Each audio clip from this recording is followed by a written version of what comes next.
Gerald Blackwell franchit les grilles en fer forgé du cimetière d'Oakwood d'un pas mesuré, les feuilles mortes d'automne craquant sous ses chaussures cirées. À 68 ans, ses cheveux étaient devenus complètement blancs, sa barbe argentée contrastant avec la laine noire de son manteau. Il accomplissait cette marche chaque dimanche, qu'il pleuve ou qu'il vente, pour rendre visite à la tombe de son fils, Matthew, mort 5 ans plus tôt à l'âge de 32 ans. Gerald possédait une fortune approchant les 4 milliards de dollars, fruit d'une vie d'investissements avisés et de réussites entrepreneuriales, mais aucune richesse ne pouvait ramener son fils. Matthew avait été son unique enfant, le centre de son univers. Après le décès de sa femme emportée par un cancer alors que Matthew n'avait que 10 ans, père et fils étaient devenus inséparables, jusqu'à ce qu'un conducteur ivre les sépare un soir pluvieux d'avril. En approchant de la tombe de Matthew, une simple mais élégante pierre tombale en granit poli, Gerald s'arrêta net. 2 petites silhouettes étaient agenouillées devant elle, tête baissée. C'étaient des fillettes, des jumelles identiques, âgées de 7 ou 8 ans peut-être, vêtues de manteaux assortis, l'un rouge, l'autre jaune.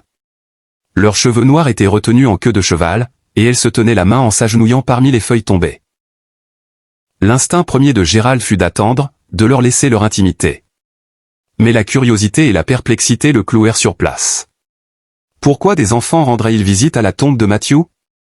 Il n'avait pas d'autre famille, ni nièce ni neveu.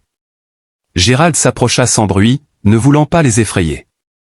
À mesure qu'ils se rapprochaient, il distingua leurs petites voix qui parlaient à l'unisson, comme si elles avaient répété ces mots des dizaines de fois.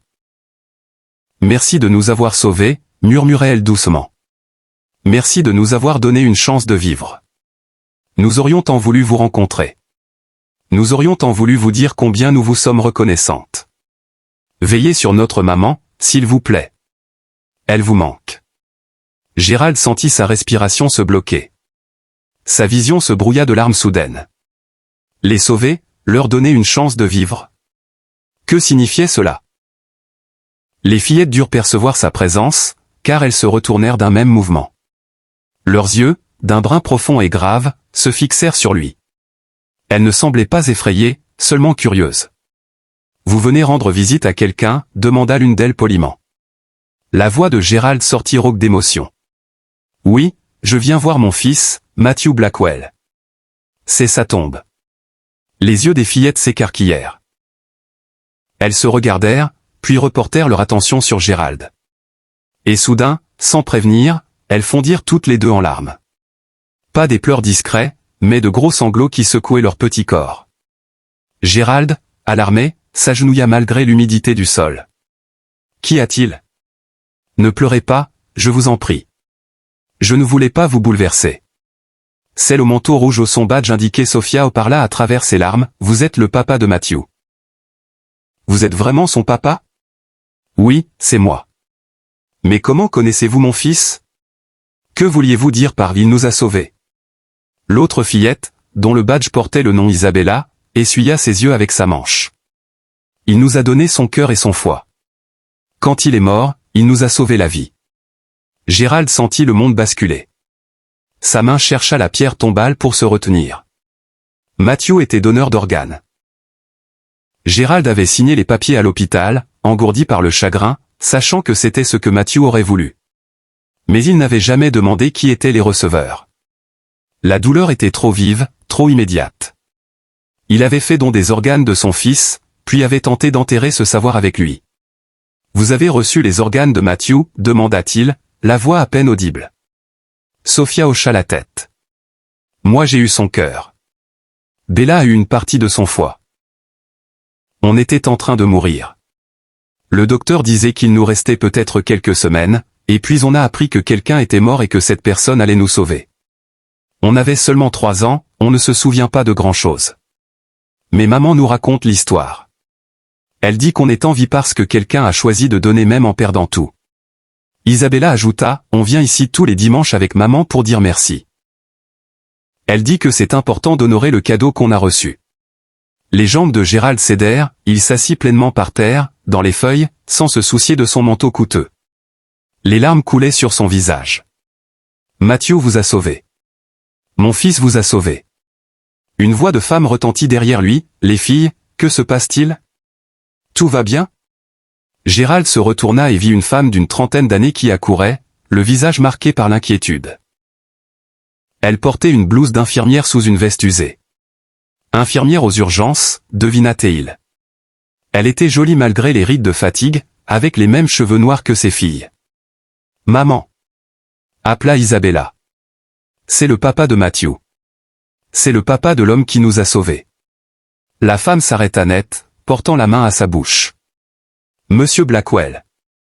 Vous savez qui je suis. » Gérald parvint à articuler, « Je vous ai recherché. Après les transplantations, j'ai voulu savoir qui était la famille qui avait reçu un tel cadeau, mais on m'a dit que vous ne souhaitiez pas de contact avec les receveurs.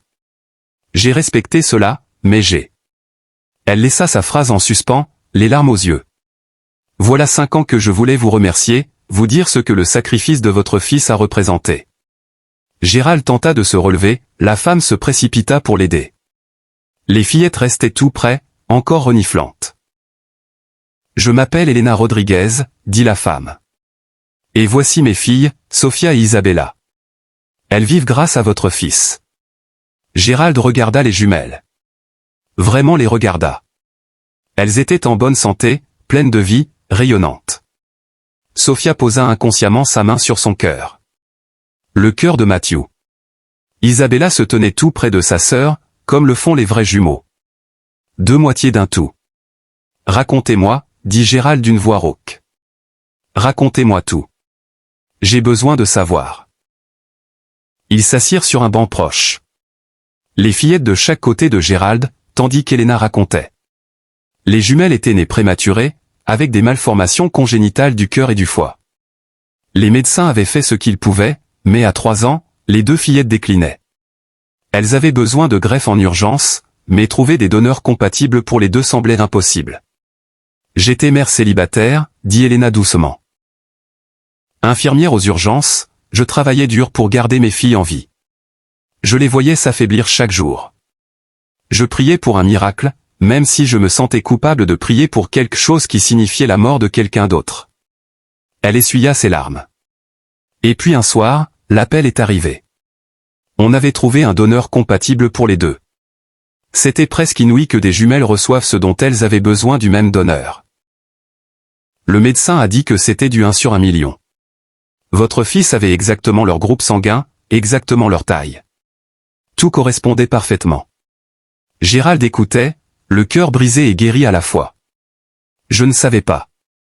J'ai signé les papiers, mais je n'ai pas pu affronter l'idée de savoir qui avait reçu ces organes. Cela revenait à le perdre une seconde fois. Je comprends, dit Elena. Mais monsieur Blackwell, vous devez savoir que votre fils n'a pas seulement sauvé la vie de mes filles. Il a sauvé la mienne aussi. J'étais noyé dans les dettes médicales, dans le chagrin, dans la peur. Les greffes m'ont rendu mes filles. J'ai pu les voir grandir. Les voir entrer à l'école, se faire des amis, vivre une vie normale. Chaque jour avec elle est un cadeau de votre fils. Sophia tira sur la manche du manteau de Gérald. Je peux vous dire quelque chose? Gérald baissa les yeux vers elle, cet enfant qui portait le cœur de son fils. Bien sûr. Parfois, quand je suis très calme, je le sens. Le cœur. Il est chaud et rassurant, comme s'il me protégeait. Maman dit que c'est mon imagination, mais moi je crois que votre fils est encore un peu là, qu'il veille sur moi. La retenue de Gérald s'effondra complètement.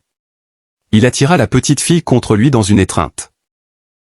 Isabella se joignit à elle, puis Elena, et ils pleurèrent tous ensemble parmi les tombes et les feuilles mortes. Quand ils se séparèrent enfin, Gérald ressentit quelque chose qu'il n'avait pas éprouvé depuis 5 ans, une forme de paix. Matthew était parti, mais il vivait encore. Pas seulement dans le souvenir, mais dans ces 2 petites filles aux yeux brillants qui venaient chaque dimanche dire merci à sa tombe. « Vous voulez bien me parler de lui ?» demanda Elena. « De Matthew. Les filles savent qu'il les a sauvées, mais elles ne savent pas qui il était. » Et Gérald parla. Il raconta l'amour de Matthew pour la musique, comment il jouait de la guitare et composait ses propres chansons. Il parla de son travail dans une association qui aidait les jeunes sans-abri.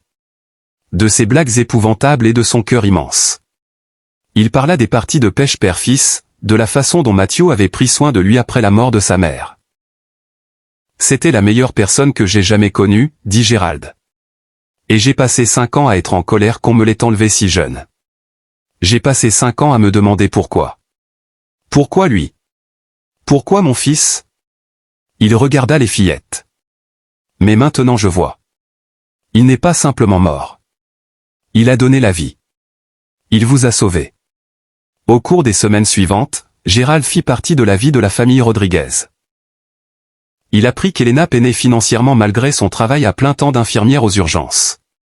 Les soins continus des jumelles, bien que couverts par l'assurance, entraînaient des frais qui s'accumulaient.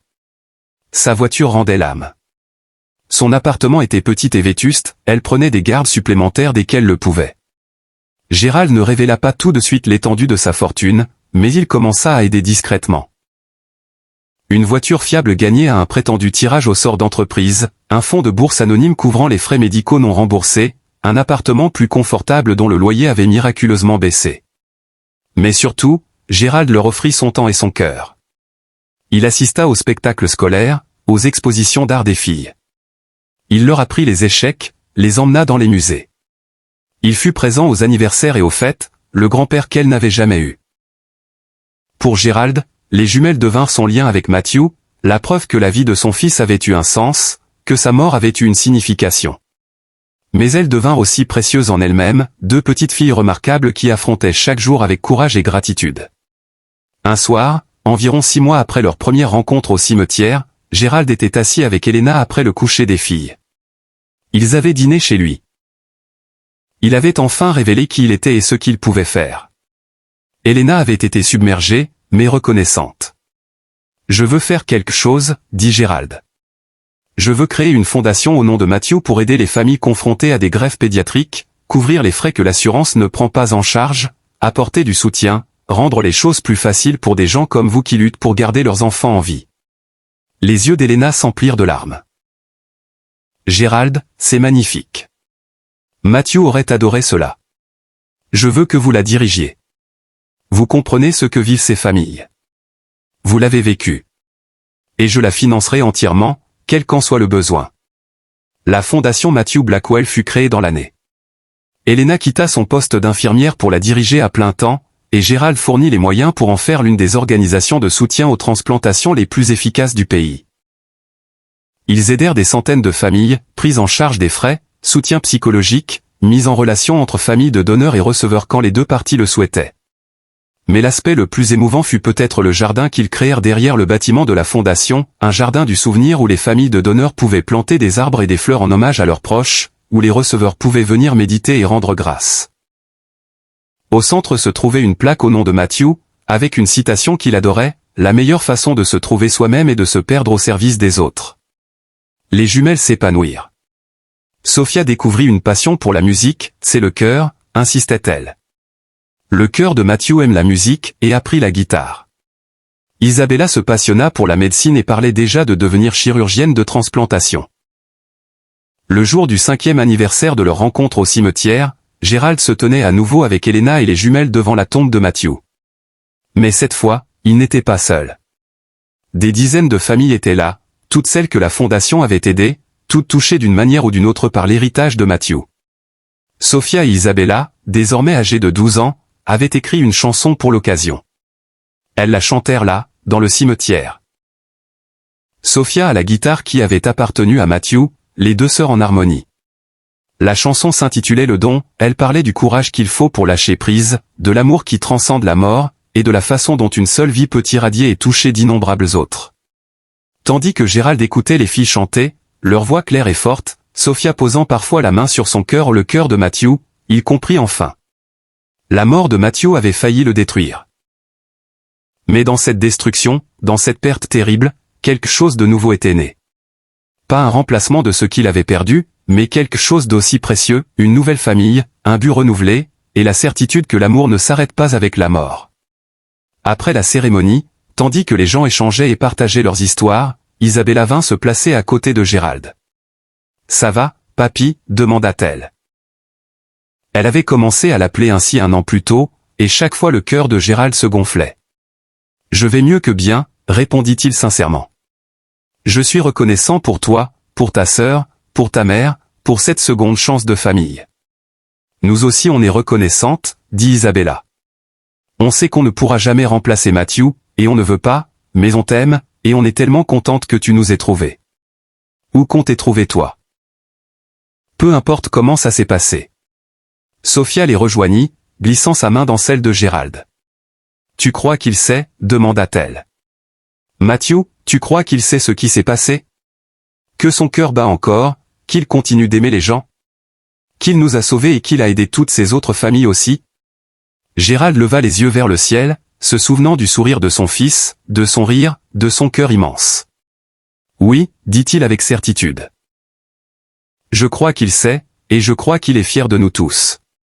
Ce soir-là, Gérald était assis dans son bureau, regardant une photo de Matthew qu'il avait enfin pu exposer à nouveau. À côté se trouvait une photo plus récente de lui avec les jumelles, tous les trois riant à quelque chose qu'Elena avait dit. Il pensa à ce jour au cimetière où il avait entendu deux petites filles prier sur la tombe de son fils.